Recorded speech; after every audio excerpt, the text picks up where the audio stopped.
upcoming programs.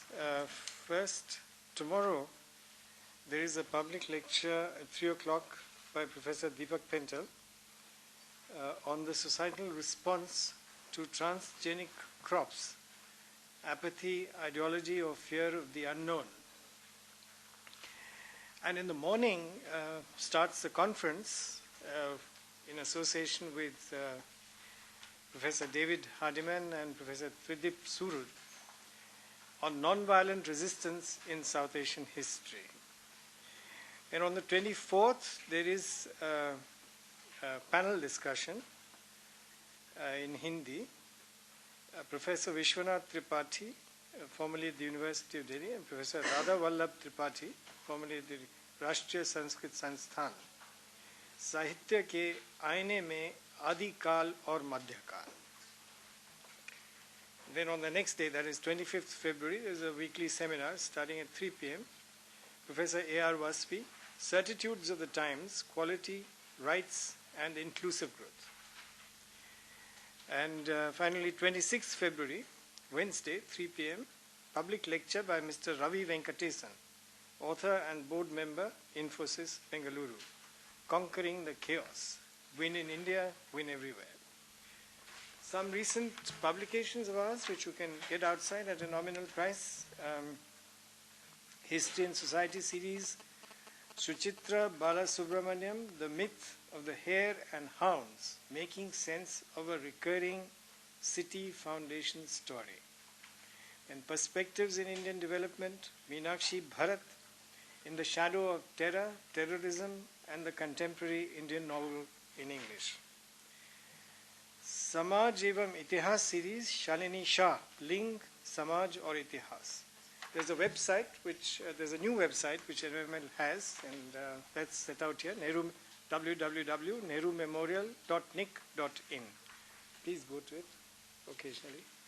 You'll find something interesting. Now to introduce today's speaker, Professor Sudhir Krishnaswamy works for the Azim, Premji University, Bengaluru, and he's going to be speaking on India's Republican Constitution. An abstract has been circulated, which you'll see. By way of introduction, I may say that he's done a very interesting book on the basic structure doctrine, Democracy and Constitutionalism, right? And it's published by Oxford University Press. Very neatly written book. I suggest you have a look at it, because this doctrine has dominated Indian constitutional, political, and judicial discourse now for a good 40 years. And it needed the kind of study which Professor Sudhir Krishnaswamy has brought to it. So now I'll simply ask the speaker to start his presentation. India's Republican Constitution. Thank you so much, Anil. Thank you all for being here. And I understand that the format for this session is that I take the first 40 or 45 minutes, and then the rest is up to you. The title that I've chosen for this session is India's Republican Constitution. It's the working title of a monograph that I'm almost 3/4 of the way through. And what I'm going to try and do with you today is to illustrate its major questions. What are its major questions? What are the major claims I'd be making? Though I can't, as it is in the nature of work in progress, I can't sustain all of them maybe this afternoon, but I'll try and work through at least some of the important ones. And I'm very happy to take questions on the rest. I came to this question and I'll just take off from where Anil left when I was working on the basic structure doctrine. The issue that I was concerned about was why almost 40% of the most important cases that I was dealing with in my previous work were all about a conflict between fundamental rights and directive principles. And this was an issue that, at least in Indian legal intellectual history, was a subject for discussion in the 60s and 70s, very briefly. you can find that Professor Bakshi has a few pieces on this. There are a couple of others who, I can rattle off the names, but not particularly well known, but some judges and some other professors from around the world have a partial take on this debate between directive principles and fundamental rights. And it seemed to me that I was thoroughly unsatisfied with the way that question was being asked and addressed. In any event, as with writing any sustained argument, you have to learn how to ignore what seems to be appealing and pressing questions at the time, and then just put them away for later. And that's precisely what's happened in this case. So I've come back to this question in a sustained and engaged way over many years, and I've been working through these issues, and the manuscript as it stands now is a reflection of that. So what I want to do for you to start things off is to give you a sense of the outline of the argument, and then maybe if I can get the display mode in, and then try and work through the parts of the argument that don't rely too heavily on legal doctrine. It seems to me that while that part of the argument is important, it may not. I don't know whether I'll carry all of you with me if I just burrow into the arcana of legal doctrine. So the central question that I ask is whether the locating, and I mean locating not just where it is in the Constitution as to what it means, the directive principles of state policy, might be one of the central questions in Indian constitutional law which, if done differently, might resolve very many puzzles in Indian constitutional law and politics. And that's the central question that I want to address. The way the manuscript has shaped, and I'm just putting up chapter titles for you, is along these lines. And I will track these lines through this structure of the argument through this talk. So the first question that I want to address is, what was that project in the in the late 40s and early 50s of designing a social and an economically transformative constitution that the constitution makers and the Constituent Assembly in particular embarked upon? And here there are two issues that I want to highlight. The first is that in the political negotiations around constitution making for almost half a decade, whenever arguments were made for Indians to draft their own constitution and create a new democracy, often the response that they received from their British negotiators was that India was unprepared to be a democratic society. There were arguments about levels of income, levels of literacy, deep invidious social discrimination, and various other factors that were put back to constitutional negotiators who argued at the early stages for some version of home rule, then subsequently some version of dominion status, and finally a sovereign independence. At all stages, the Indian negotiators in these conferences had to make some sort of concession that India was, at least as far as standard democratic theory of the time went, deficient in several respects to be a constitutional democracy.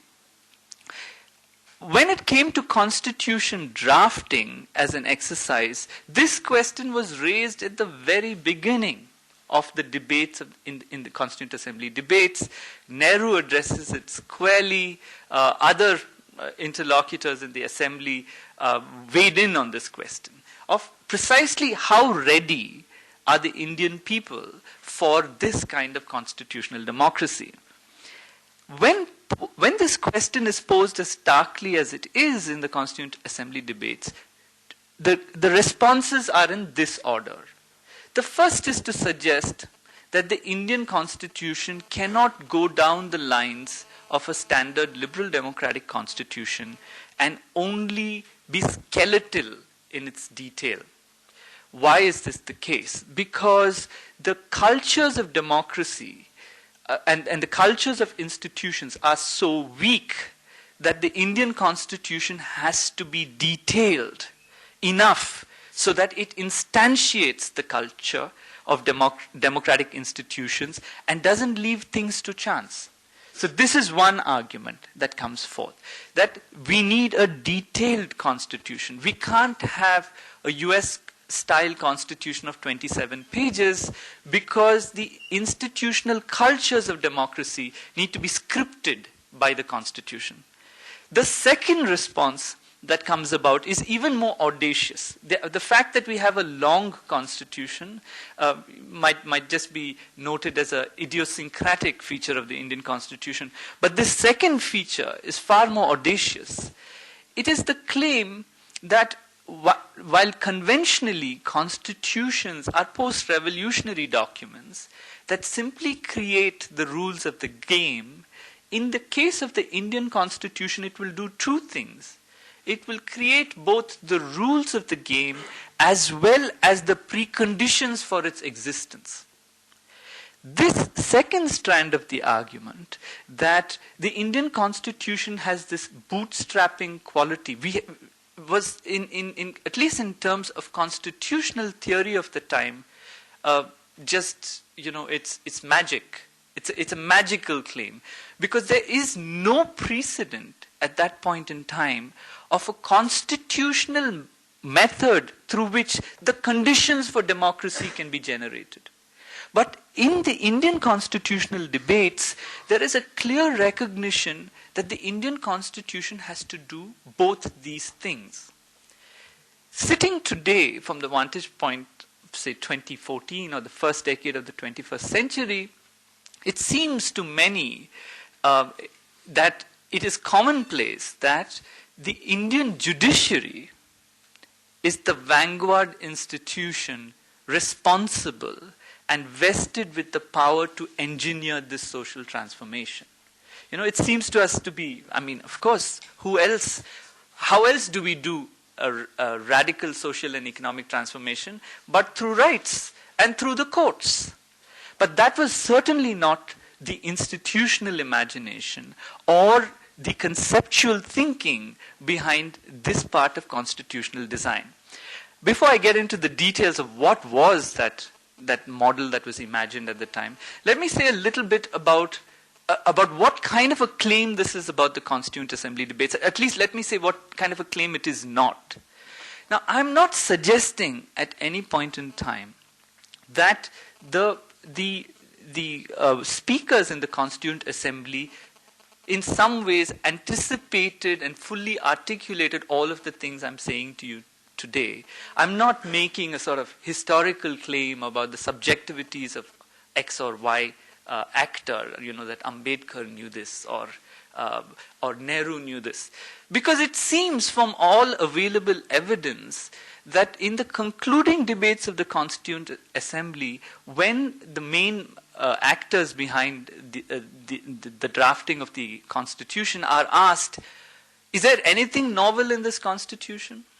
This seems like a long and boring Constitution that is copied primarily from the 1935 Act and then cut and paste from 3 or 4 other places. Ambedkar's response in the Assembly is, what is left? What novelty is left in constitution making? Constitutions have been made for 200 years. What else can we come up with? We can only come up with some configuration of existing constitutional design. And there are various other such quotations that I can take you through, which suggest that there is no inkling of novelty, either of institutional design or structure, in the constitution maker's mind. Now, doing an interpretation of the Constituent Assembly debates is particularly difficult because, as we all know, deliberative assemblies they reveal they conceal as much as they reveal.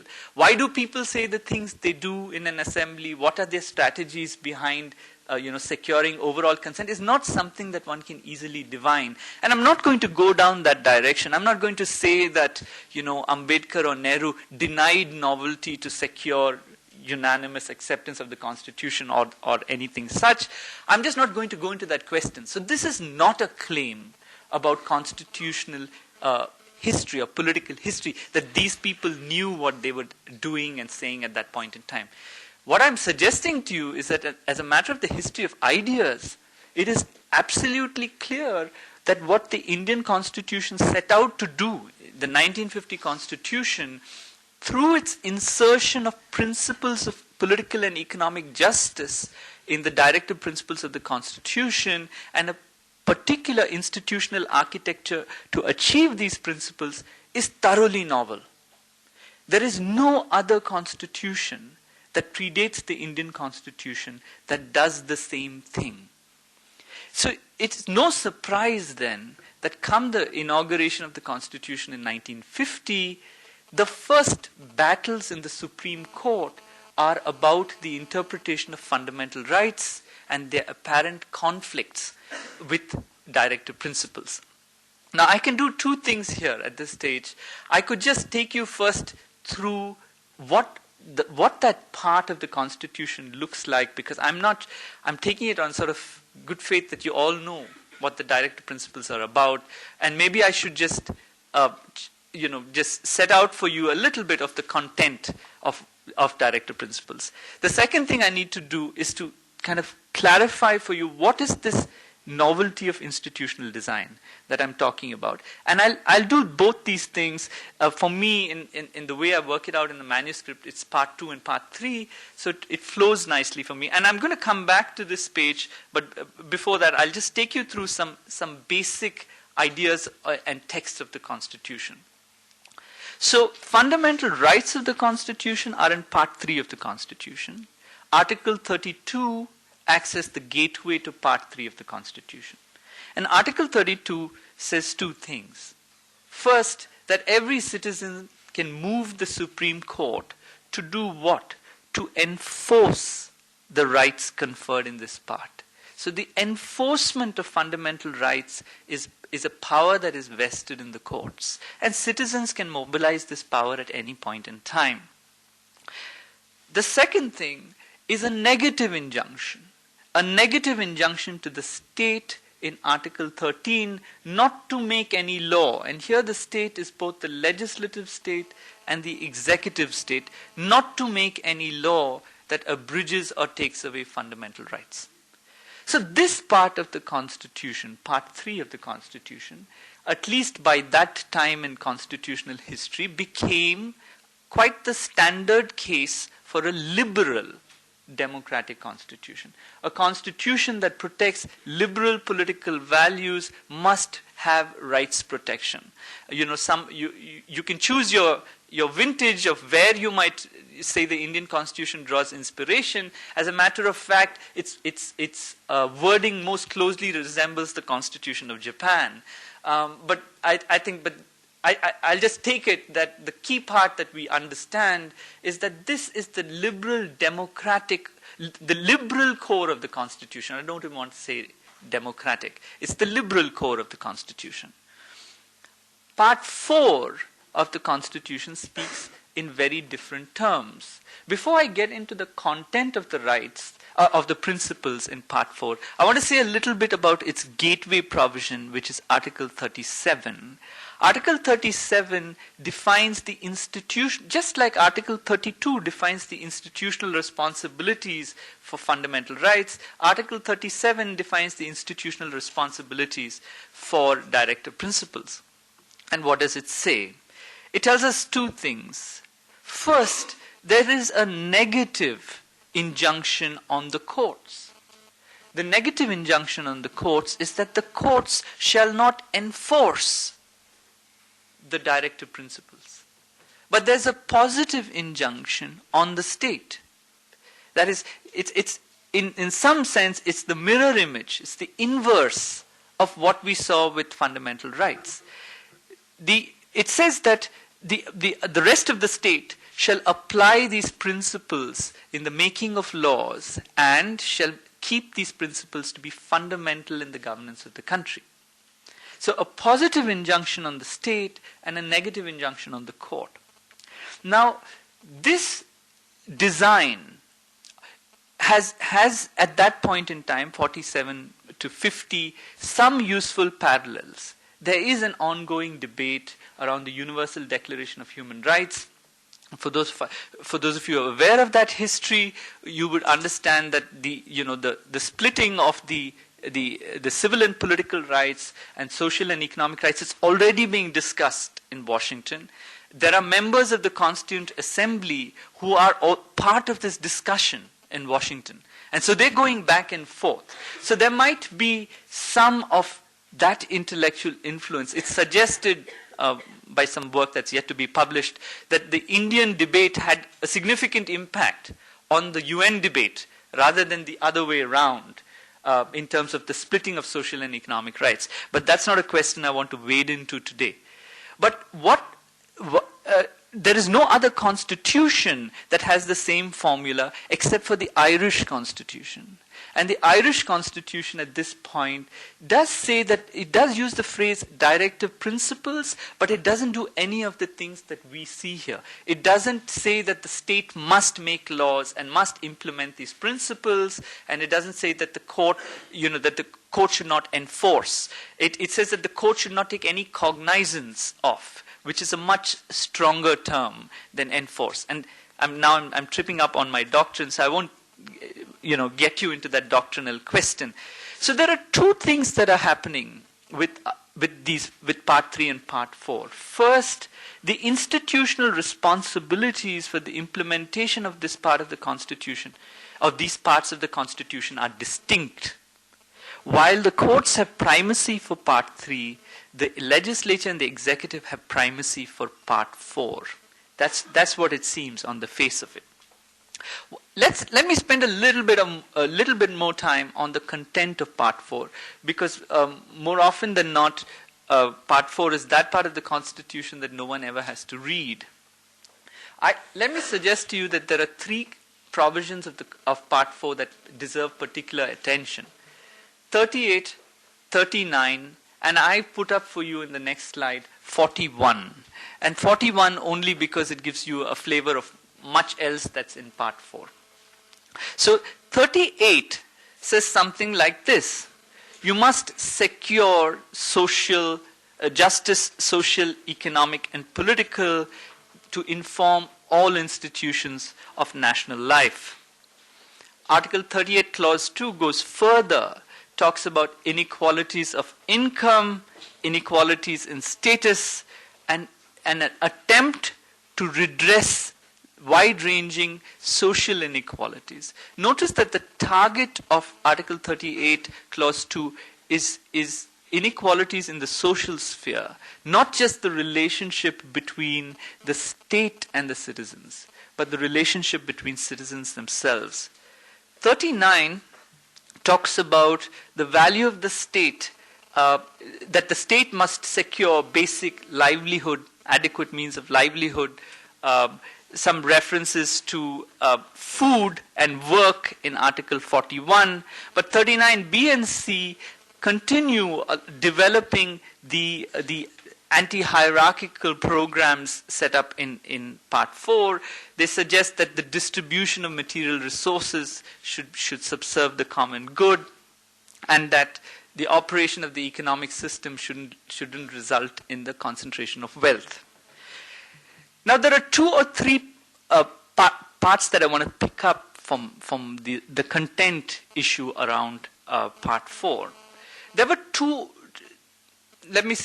main strands that I'll focus on. The first strand on characterizing the content of directive principles was to say simply that it was a dustbin of sentiment. So, and I'll place that view. It's roughly, Iyengar's view in the Constituent Assembly, picked up by Granville Austin and amplified in his what then became almost the standard text on Indian constitutional drafting history, India's constitution, a cornerstone of a nation. The dustbin of sentiment view is simply that all principles or ideas that could not be accommodated elsewhere, but had to, for some reason, be politically accommodated, were placed in Part 4 of the Constitution. That, in other words, we cannot characterize this set of principles through any other normative framework. We just have to say that this was random political negotiation. So, some Gandhians wanted some reference to decentralized local government, so you just put it in there. And some members of the Hindu Mahasabha and others wanted a reference to the killing of cows, so you just put a reference to the killing of cows in there.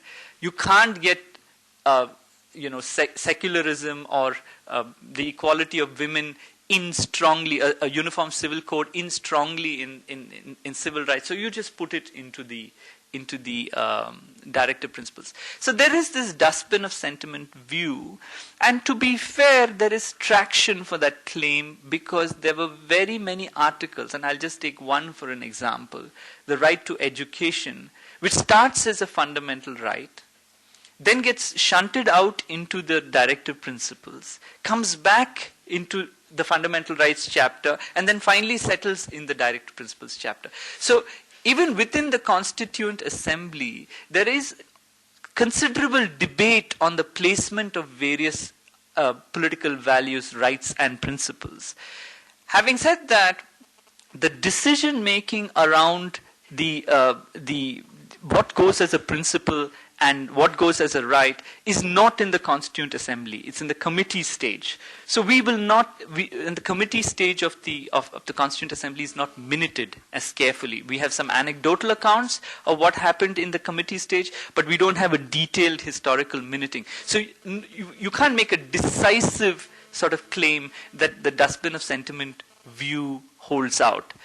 The second idea that gets set up is that this is simply the Socialist Charter of the Constitution. Now, this is an argument, luckily for which we have adequate evidence to respond. And here, it's interesting that the constitutional draft, the first draft of the Constitution is attacked from two angles. There are those who suggest that it's too socialistic. And there are those who argue that it's not socialistic enough. So those who are arguing that it's not socialistic enough say, look, you've put all this in the directive principles and they're not enforceable. And those who argue that it's too socialistic say, what is all this reference to inequality and the fact that there should be equal access to work and livelihood and so on and so forth? This has no place in a constitution. Just stick to the holy grail of a liberal core of the Constitution and leave the rest out. And the most incisive response, and so we have this debate at length in the Constituent Assembly debates, and the incisive response is Ambedkar. And it's his intervention that in some sense gives us our best explanation of the place and of the value of the directive principles. So Ambedkar says two things. First, he says that this is not the socialistic charter of the Constitution. He says that this is not a set of goals that have to be achieved. And in the context of the utilitarian debates of the time, these are not utilitarian end goals. These are about institutional means and institutional principles, values that must animate institutions. So he makes very clear at all points that nothing in the directive principles commits us either to a market-oriented economy or to a state-controlled economy. He addresses this question squarely. He says, this is not a socialistic constitution. And he suggests that, and his reference point is, this is not the constitution of the Soviet republics. This, in other words, it's not a contrivance. This is a constitution that must work with liberal institutions. So this is not a direction to the state to simply nationalize all resources and for the state to control all of the economy. And that's his response to the socialist contrivance question. On the second question, he says, is it in other words then just a sort of homage to a set of principles that we don't really care about? And this is his response, and I think the nuance is important, and is important for the rest of the argument of what follows. He says that, why is it that members of the assembly think that enforcement by the courts is the only value that a constitutional norm can have? In fact, the courts are the least important of the three institutions of state. These are questions on which courts have very little value to add. What we really need to do on questions of political justice is to allow deliberative and representative institutions to make policy choices. This is the position that he develops. This is his response to the argument that this has no legal effect. This is just, dressing up some principles and giving them dubious value. And his response is incisively clear, and it flows from Article 37 of the Constitution. He's pointing out very clearly that he sees in the constitutional division of labor between institutions a particularly strong role for the courts when it comes to the protection of rights, and a definitely secondary role for the courts when it comes to the implementation of directive principles. This he sees to be the crux of the institutional compromise that makes up the Indian Constitution. How do we characterize these rights? If this is the case, what kind of a constitutional device was the directive principles of state policy? And I'll start with 1950, because then the court gets into the mix, and then we have a very different answer that we have to deal with. But let's just look as a matter of constitutional design, what is being attempted here. What is being attempted here is a clear departure from liberal constitutional democratic design that has preceded the Indian Constitution. What is being attempted here, as Uday Mehta tells us quite convincingly, that the Indian Constitution addresses the social question in ways that, Arendt warns us that a liberal constitution should not do. Do not get into the social question, because it is in some sense the sort of the wedge for a kind of collectivism and a kind of authoritarianism that a liberal democracy cannot contain. It is that part. Clearly, the Indian constitution makers did not heed Arendt on this warning, because what they devise is a categorical mandate to the legislative and the executive branches to go out and implement these transformative principles. And what Ambedkar seems to suggest is that many of these provisions, and for those of you who have read the constitutional text carefully, you'll realize that the directive principles, many of them are time-bound. That they have a 10-year mandate, including the right to education at that point in time. And the imagination seems to have been that the Indian Constitution will create a short period where institutions of democracy will have the ability to radically transform society and the economy and politics in the country. And what does this mean? This means land reform. This means it may mean state control over some forms of the economy. It may mean the radical rollout of education and upsetting all sorts of property rights claims that might exist in the field of education, and so on and so forth. And that is a mandate that runs against a sort of a liberal rule of law, democratic constitution. Now, it's no surprise that the lack of appreciation of the novelty of juxtaposing this kind of mandate for social and economic transformation with a liberal constitution would finally come to a head. And in Indian constitutional history, that takes as little as 3 months. Because as quickly as 3 months, the court is dealing with questions about the relationship between directive principles and fundamental rights. And I can, there's a significant part of this manuscript that deals with these contests, but for the purposes of this talk, I'm just going to highlight one or maybe two as I go along. The first case that comes up is a case called Champakam Dorai Rajan, where the state of Madras rolls out an affirmative action policy which gives communal quotas in professional education. As we know, professional education, as higher education generally, still remains a highly contested area for quotas in public policy, and that began with the very first case. The state of Madras in justification said, this is a genuine effort to redress social inequality. The Constitution, Article 37, mandates us to redress social inequality. The argument of the petitioners was that this was discrimination on the basis of caste. And this was a violation of a right in Part 3 of the Constitution, which prevents discrimination, the equality right.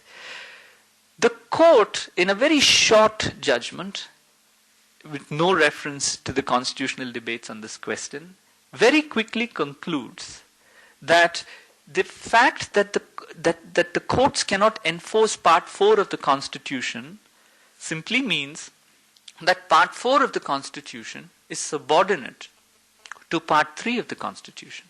And that Part 3 of the Constitution, the anti-discrimination right, trumps the political value of redressing social inequality. And the court essentially relegates Part 4 to effectively this dustbin of sentiment view of constitutional law and constitutional design. That this really makes no sense. Just keep it out of the courts, and it has no value. And no other institution of government, the parliament or the executive, they can't come in and tell us to enforce this part.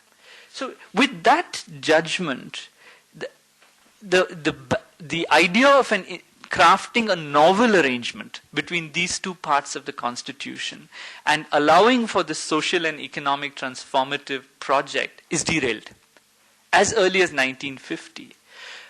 The bulk of the argument, though, of the conflict between fundamental rights and directive principles takes place with respect to property rights. And in the property rights and the First Amendment debates, you see this argument in the parliamentary debates of the time played out with utmost clarity. Because the speakers, time and again, the speakers who go up in parliament say, the Constitution asks us to remedy inequality and to ensure that the resources of the community are distributed in a way that subserve the common good. Is that not a positive prescription in the Constitution? Is that not a political value that we are meant to achieve?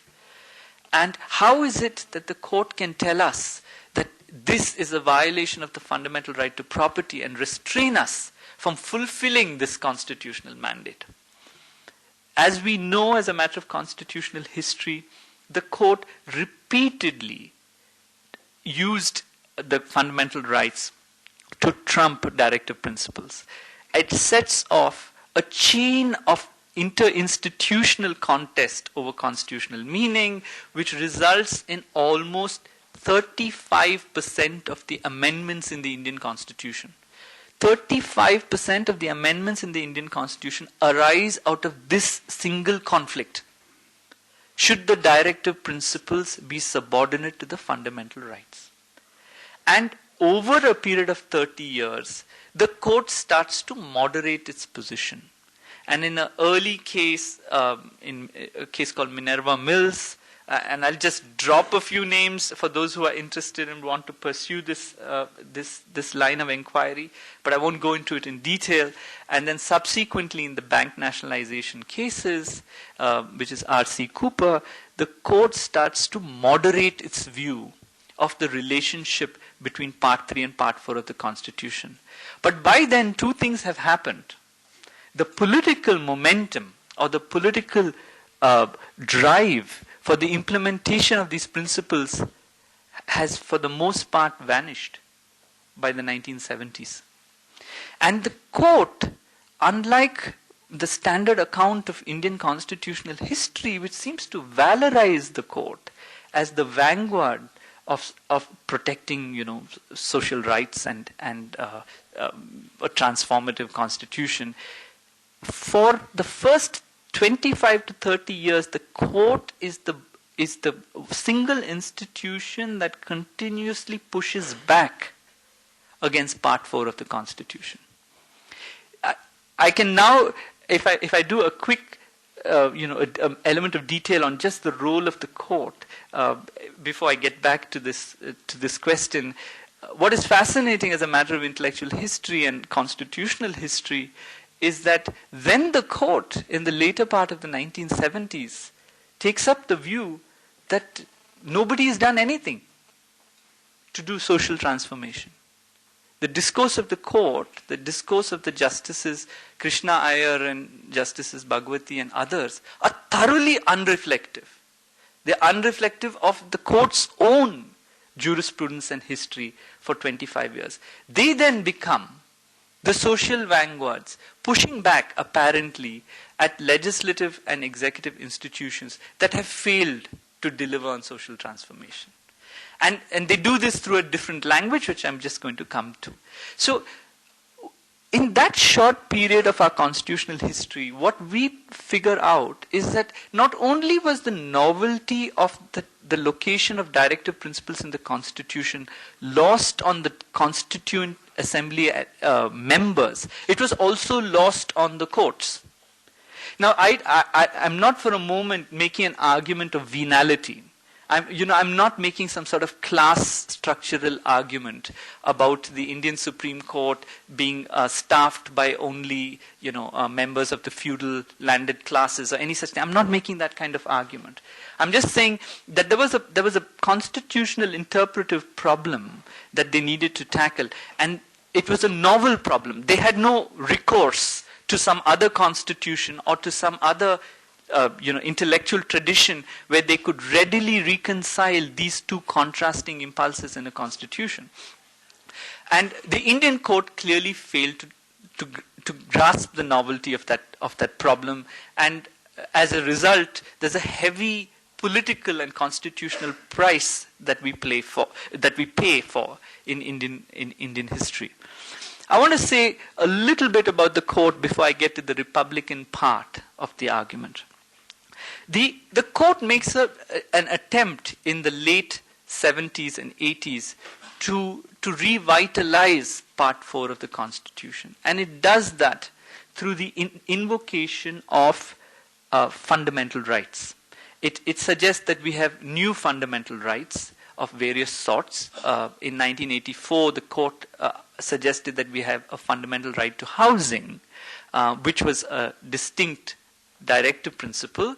And then at a later stage, it suggested that we have a fundamental right to education, and subsequently a right to health, and then a right to work, and so on and so forth. So it's another part of this of my argument to show why, for two reasons, the court's invocation of social rights is deficient. First, that when we bring courts into these arenas of social policy, the court usually comes in with two strategies. One, a banal, broad declaration, expansive declaration of rights. So we can say something like, everybody has the right to housing and should be given, let's say, to use a local, Karnataka land revenue measure, 5 guntas of land. The court can say all these things. Does it ever happen? None of the social rights that are declared by the court in the 80s and the 90s, are realized in any meaningful way. So what you start to see happen, and I show this using to social rights is that what is the institutional contribution of the strategy of declaring directive principles as fundamental rights, social and economic rights, and I show that as an empirical matter, the court has little or no contribution to the development of the social spheres. It does in some other cases, and I'm happy to take questions and deal with some details on these questions. But what I'm suggesting is that by the court embracing directive principles and values of political justice and just declaring them as rights, nothing really changes in a substantive sense. The second thing I want to suggest is that where social policy has already been determined, and here I'll just use the right to food cases as an example, the court has a significant role in enforcing these social policies once designed. So, broad brush declaration of rights not backed by social policy or legislation have simply not worked. Whereas where courts step in and enforce where social policies that have already been designed and are poorly implementing, it has worked. And I just want to track you back to the conversation in the Constituent Assembly. That is exactly what Ambedkar is talking about. He says that courts have no role in determining how housing should be delivered. These are questions, complex questions of social policy that we don't decide here today in the Constituent Assembly. We leave them to legislative and executive institutions which are representative to make these decisions. And these decisions may well change across time. And Ambedkar says this in the Constituent Assembly debate, which is why we don't declare these as rights. We declare them as principles. And we bestow on representative institutions the responsibility to implement them. Okay, so that takes us into almost into the 90s. In a curious change of heart, as if to pick up on the court's cue from the 1990s, the legislature starts to amend the Constitution to transfer some social and some principles from the Directive principles into the fundamental rights chapter. Ironically, most of the time these rights are created much after the social policies for the implementation have already been rolled out. In any event, the declaration of some of these principles as rights has no great has not had any great political transformative effect, at least up to now. Maybe it still will in the future. In any event, the inversion of taking up directive principles and putting them into rights has huge political costs. By which I mean to simply get an amendment passed by Parliament, if we have to wait for all directive principles to somehow be consecrated as fundamental rights, there will be huge political costs for that consecration. It will take a long time before convenient majorities arrive at a consensus about what rights must be transferred what principles must be transferred as rights and so on. So, as you can tell from the tone of the last 3 minutes, I'm skeptical about the turn from principles to socio-economic rights by the courts and subsequently by Parliament to introduce, to simply transform principles into rights. And I've suggest 2 reasons for it. One, plainly a consequentialist one, that it doesn't seem to do any work. And second, the idea that it seems to violate the principle of institutional design about what institution and what process should guide the transformative part of the Indian Constitution. Which institution should be responsible? What kinds of processes? Okay. So in the rest of the manuscript, and I should just take a look at time. How am I doing on time? Am I like 5 minutes? 10? Yeah. So in the rest of the manuscript, I try to show what is this other model of directive principles that the court could have embraced. And I suggest that it's best thought of as under-enforced norms by the judiciary.